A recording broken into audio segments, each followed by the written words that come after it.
ζητήσει δημόσιο διάλογο να μας πει. Παραδείγματος χάρη, στον εκπρόσωπο του ΕΚΠΙΖΟ, αισθάνεται ο κύριος Νικολόπουλος ευθύνη ηθική για αυτούς που αυτοκτονούνε? Δηλαδή τι? Κύριε Νταυρή, αυτό είναι βαρύ που λέτε. Πολύ βαρύ. Πολύ βαρύ. Πολύ βαρύ. Σαφώς και είναι βαρύ, διότι δεν μπορεί ο καθένας, όσο είναι πολιτικός άντρας, και ο κύριος Νικολόπουλος παρουσιάζεται ότι τουλάχιστον έχει στα ελάχιστα την δυνατότητα του προβλέπει. Δεν έβλεπε ο κύριος Νικολόπουλος την κολοτούμπα του κυρίου Σαμαρά? Θα ήθελα, αφού μου δίνετε την ευκαιρία, να καλέσω τον κύριο Νικολόπουλο όταν είμαστε μαζί στη Νέα Δημοκρατία και όταν με προσκάλεσε στο βήμα στον Αστέρα, να φέρει εδώ για να δείξετε μια κασέτα που του έλεγα: πες τον Αντώνη, τον οποίον και εγώ τον στήριξα, να έρθει με το λαό. Ο κύριος Νικολόπουλος σας τη φέρει την κασέτα. Ήταν παρόντες και άλλοι που είναι τώρα στο Περιφερειακό Συμβούλιο. Να τη φέρει για να δείτε ότι εμείς που ανήκαμε στο χώρο της δεξιάς, υποστηρίξαμε τον κύριο Σαμαρά, την κολοτούμπα τη βλέπαμε. Ο κύριος Νικολόπουλος δεν την έβλεπε? Αλλά απλά ο κύριος Νικολόπουλος, κατά την άποψή μου, και πρέπει να τα πούμε αυτά διότι είναι ηλίου φαϊνότερον, κατά την προσωπική μου άποψη, νομίζω ότι μπορεί να πάσχει από αυτό το οποίο εγώ το ονομάζω κοινοβουλευτικό ιδρυματισμό. Δηλαδή να μην μπορεί να δει τον εαυτό του λόγω της διαδρομής έξω από τη Βουλή. Δηλαδή τώρα λέτε ότι ο κ. Νικολόπουλος προσπαθεί να μπει στις λίστες των αναξαρτήτων των Ελλήνων για να βγει βουλευτής απλά και μόνο? Σαφώς το λέω ευθέως. Θα σας πω και το εξής. Θέλω να σας πω ότι αυτή τη στιγμή στις προτάσεις που γίνονται για το κίνημα, επειδή εμείς θέλουμε να έχει κινηματικό χαρακτήρα και επειδή οι επαγγελματίες της πολιτικής δεν εκφράζουν και δεν δίνουν λύση στα προβλήματα, και είναι η κύρια αιτία που εκφυλίστηκε το πολιτικό σύστημα και έχουμε φτάσει στις τρόικες, είμαστε σε μια κουβέντα αν θα είναι τριετής ή τετραετής το πολύ, μάλλον 3 ή 4 φορές, δηλαδή 12 ή 16 χρόνια, πλην του Προέδρου του κόμματος, που να έχει τη δυνατότητα κάποιος να μπει στα ψηφοδέλτια. Αυτά είναι όλα υποκρίση και υποσυζήτηση στο συνέδριο που θα έρθει. Αν μπει ο κ. Νικολόπουλος, πρώτη φορά θα είναι σαν. Όχι, δεν με καταλάβατε. Στην εν γέννη ζωή του. Δηλαδή κάποιος ο οποίος έχει εκλεγεί 3 ή 4 φορές βουλευτής, δεν θα μπορέσει να ξαναμπεί ποτέ εκτός του Προέδρου του κόμματος, του κινήματος. Θέλω να πω λοιπόν ότι αυτή τη στιγμή, για να καταλάβει ο ελληνικός λαός, κάντε ένα ρεπορτάζ, θα δείτε ότι δεν υπάρχει συμφωνία την οποία να τη γνωρίζουν. Πάρτε οποιοδήποτε άλλο βουλευτή. Τον κύριο Καμένο, την κυρία Μίγα, τον κύριο Γιωβανόπουλο. Κύριε Νταυρή, υπάρχει περίπτωση να υπάρχει συμφωνία χωρίς να το γνωρίζετε? Κοιτάξτε να σας πω κάτι.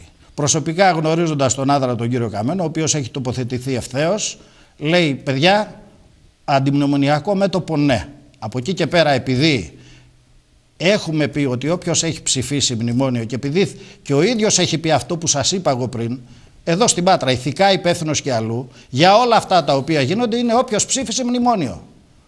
Έτσι.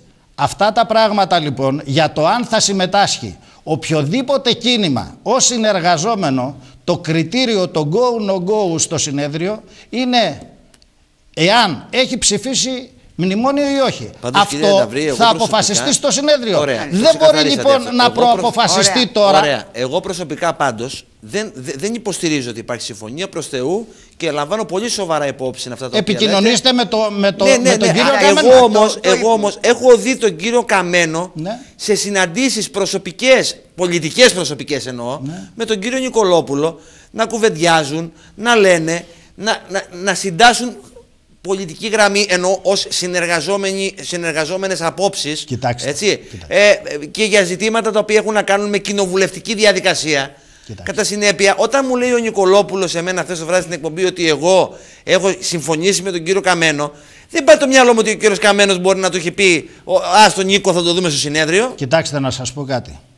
Στην πολιτική, οι ανεξάρτητοι Έλληνες δεν χωράφει του Νταυρή δικό σας ή του οποιοδήποτε. Έτσι. Δικό μας σε καμία λοιπόν, περίπτωση. έτσι. Κοιτάξτε να σας πω κάτι. Το δικαίωμα της μετάνοιας το έχει ο κύριος Νικολόπουλος. Το οποιοσδήποτε. Δεν έχει ο κύριος Τσούκαλης να πει ότι αύριο εγώ μπορεί να είμαι αντιμνημονιακός ή ο κύριος Νταβλούρος. Δεν το έχει. Έχει το δικαίωμα μάλιστα να έρθει να συμπαραταχθεί σε ένα αγώνα ενάντια σε αυτό το οποίο το είδε κάποια στιγμή, το οποίο είναι θανατηφόρο. Ναι.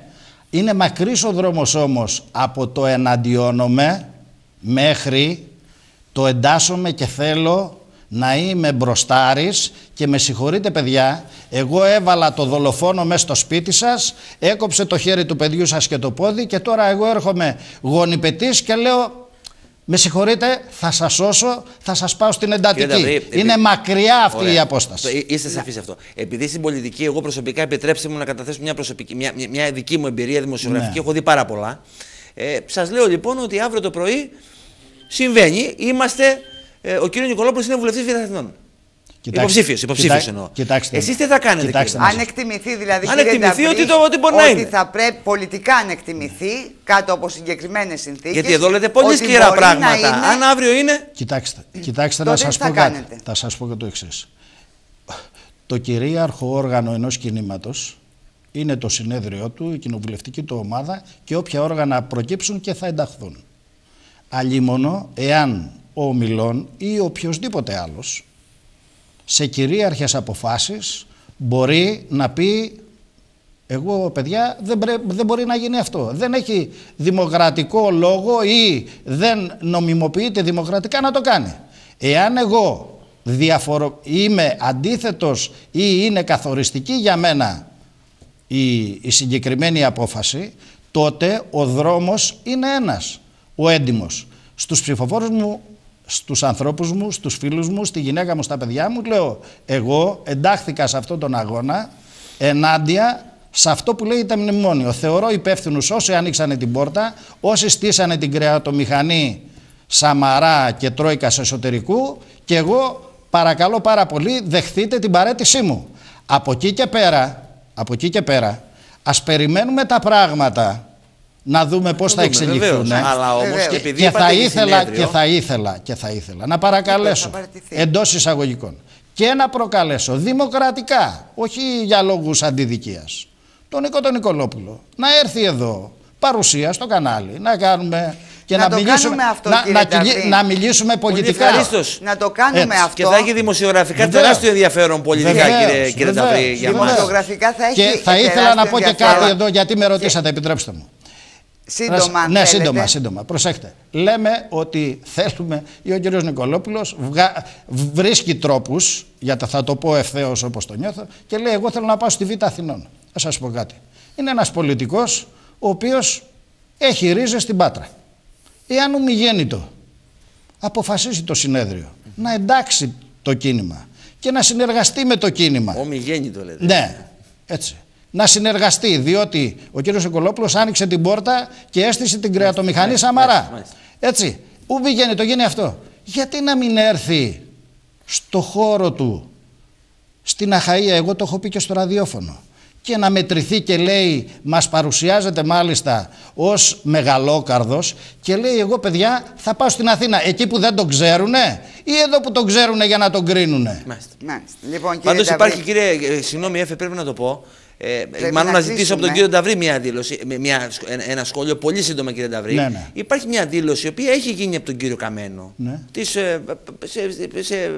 σε ανύποπτο χρόνο, που λέει ότι ο κύριος Νικολόπουλος με την παραίτησή του και την ενεργένη στάση του απέναντι στην τρικομματική κυβέρνηση είναι αντιμνημονιακός. Και μάλιστα, αν δεν κάνω λάθος, διορθώστε με εσείς. Τον έχει καλέσει όλα τα προσυνέδρια τον κύριο Νικολόπουλο. Εγώ όχι, κοιτάξτε να δείτε. Αν κάνω λάθος, πείτε μου κάνω λάθος. Κοιτάξτε να σας πω κάτι. Αυτό είναι και η μεγάλη κουβέντα, την οποία θέλω να την τονίσω στους τηλεθεατές και σε εσάς. Το αν θα δεχθούμε ανθρώπους στο κίνημα, οι οποίοι έχουν πολιτικά πρόσωπα, οι οποίοι έχουν ψηφίσει μνημόνιο και ανοίξαν και στήσανε το μηχανισμό καταστροφής του έθνους και της πατρίδας, και εκεί εντάσσεται και ο κύριος Νικολόπουλος, και αυτή είναι η πολιτική μου αντίθεση, ή απλά θα δεχθούμε. Άρα λοιπόν θα αποφασίσει το συνέδριο, κύριε Νταβρή. Βεβαίως, το συνέδριο. Θέλω να κλείσω με κάτι. Δηλαδή, ποια είναι η διαφορά, το έχω πει, εάν ζητήσει συγγνώμη αύριο ο κύριος Παπακοσταντίνου και πει παιδιά λάθος κάναμε, ή ο κύριος Παπαντρέου λάθος κάναμε, δεν κάναμε, εγώ μάλιστα θα πει ο κύριος Παπαντρέου, είπα να γίνει και δημοψήφισμα, προσέχτε, θα τον δεχθούμε στο κίνημα? Αυτός είναι ο προβληματισμός. Θα πρέπει λοιπόν, για να ξεκαθαριστούν αυτά τα πράγματα, επειδή δεν υπάρχει απόφαση της κοινοβουλευτικής ομάδας, επειδή το θέμα αυτό εκκρεμεί, να πάψει ο κύριος Νικολόπουλος να κάνει τέτοιες δηλώσεις, ένα το κρατούμενο. Δεύτερον, επειδή επιβάλλεται ο πολίτης, τον οποίο λέει ο κύριος Νικολόπουλος ότι τον σέβεται όψιμα, να ενημερωθεί αντικειμενικά, να δεχθεί το man to man το πολιτικό στο κανάλι, για να μας πει κατά πόσο αισθάνεται υπεύθυνος για όλα αυτά που γίνονται στη χώρα, διότι κλείνω, είναι απόλυτα υπεύθυνος ότι στήθηκε η κρεατομηχανή και ο μηχανισμός που λιώνει το έθνος και τη χώρα. Λοιπόν, κύριε Νταυρή, βέβαια θα μπορούσαμε να μιλάμε ώρες. Όχι για αυτό το θέμα όμως. Όχι. Γιατί ξέρετε, υπάρχουν πάρα πολλά σημαντικά. Εγώ αυτή την κουβέντα θέλω να κάνουμε την άλλη φορά. Και ανοιχτά θέματα στην Αχαΐα, για τα οποία δεν. Στα ΤΕΗ, ας πούμε. Δεν κουνιέται φύλλο, κύριε Για τα Νταυρή. ΤΕΗ που είπατε πριν. Δεν κουνιέται φύλλο από κανέναν. Να σε ευχαριστήσω όμως που ήσασταν εδώ. Και εγώ θέλω να σας ευχαριστήσω που ακούστηκε και η πραγματικότητα η πολιτική. Να είστε καλά, καλό βράδυ. Γεια σας.